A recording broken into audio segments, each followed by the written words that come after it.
Lafayette loaded, and they're off. In the Group Ballyroan Stakes, Lafayette a little slowly into stride, but closes up quickly on his rivals. In the early stages, Sons and Lovers takes them along, tracked by market rival Crystal Black. See the bosses towards the inside of Siege of Troy. The grey at the back, This Song Is For You, alongside Lafayette as they turn. And head for the back straight. Sons and Lovers goes along in front under Dylan Brown McModigal, leads by a little less than 2 lengths to Crystal Black and Colin Keane. A similar break then to See the Boss. Blue and gold colours the inside under Shane Foley alongside Siege of Troy. And Ben Cohen, and at the back, This Song Is For You, Ronan Whelan, with Lafayette to the outside, Chris Hayes. As they head down the back straight, approaching the 9 furlong point, with a lead of just over a length, Sons and Lovers continues to show the way, the green and white colours of Crystal Black, continuing to track the leader, just over a length away then to See the Boss, with Siege of Troy fourth on the outside. Keane on the inner at the back is This Song Is For You, and alongside Lafayette as they continue to the 7 furlong point directly opposite the stands. Very few changes as Sons and Lovers continues to lead by less than a length now to Crystal Black in second. See the Boss remains third, just ahead of Siege of Troy. This Song Is For You, and Lafayette at the back, but less than 6 lengths off the lead. That lead still held by Sons and Lovers as they head on with about 5.5 furlongs to race. Sons and Lovers, Crystal Black. See the Boss, Siege of Troy the outside, This Song Is For You. Lafayette still at the back, but they've tightened up slightly as they continue to the turn out of the back straight. Sons and Lovers by less than a length to Crystal Black. A length and a half away to See the Boss and Lafayette. And This Song Is For You at the back, with Lafayette, Siege of Troy up on the outside of See the Boss as they head for the 3 furlong pole.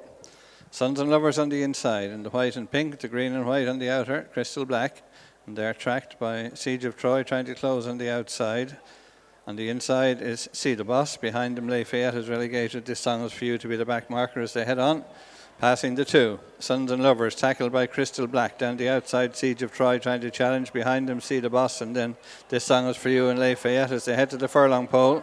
On the rail, Sons and Lovers alongside Crystal Black. They fight it out, length and a half in front. Siege of Troy trying to stay on in the centre of the course. Well inside the final furlong. Sons and Lovers on the rail. Crystal Black in the centre and Siege of Troy finishing well, but Sons and Lovers wins the Ballyroan, completing a double for Joseph O'Brien and Dylan Brown McModigal. Crystal Black second, Siege of Troy third, break to See the Boss, This Song Is For You, and finally Lafayette. Let's just briefly bring Dylan in before he goes out to ride in the next. Dylan, good night's work so far. Sons and Lovers, the obvious highlight. How pleased were you to see him do that tonight? Your first time riding him actually today? First time riding him. He's been a horse he's always improving throughout the year. He had a nice run in Ascot. Felt like he was always staying on strong, like he would get a mile and a half, so I was happy to go along and keep it nice and smooth on him today, and I got an easy lead and he quickened up good, and I felt like I always was going to hold off Crystal Black, but through the line I was good and strong, so hopefully he can keep on building. Yeah, you mentioned easy lead. I mean, we've seen it several times already tonight. It does seem to be the theme these days here. Was that key, do you think? Well, very much we're on the inside track, so it takes a bit of getting.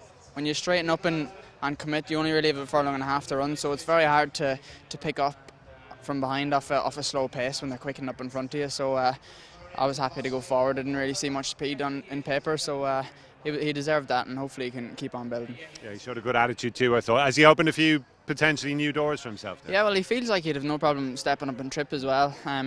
He relaxed good, and he's not short of pace either. He quickened up good there, and hopefully onwards and upwards now, but it definitely opens up his options. Second winner of the night, Cadogan earlier on in the maiden. It did go to a stewards, but did you always feel that you were going to keep it? Yeah, I always felt like I was on the best horse. He quickened up good to go and win well, and just had a little luck when he got there. It's his first run in a while, so I'm sure he's only going to come forward off the back of it. So he's an exciting horse. He showed plenty as a 2-year-old, so hopefully he can keep on progressing as well. Good man. We might try and hear from the trainer in just a second, but what's your best chance to come tonight? I think my best chances are done. Hopefully we'll be doing well if we get anything else. So hopefully they can run well. 2 for John McConnell.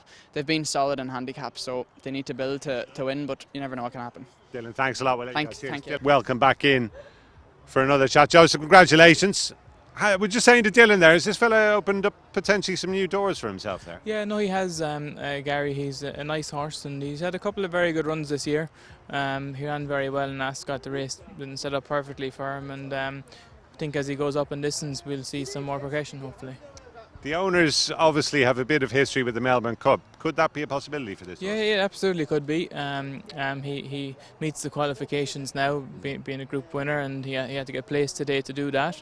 And as well as Melbourne, there's a number of international races that would potentially suit him, through the winter. So yeah, I'd say that is a legitimate possibility. That's exciting. So anything in mind for where we might see him next, or could he be off on his travels sooner rather than later? I think we'll see how he comes home from today, but my immediate thought would be to come back here Champions Weekend for the mile and a half. The mile and a half is at the Kiltiernan Stakes.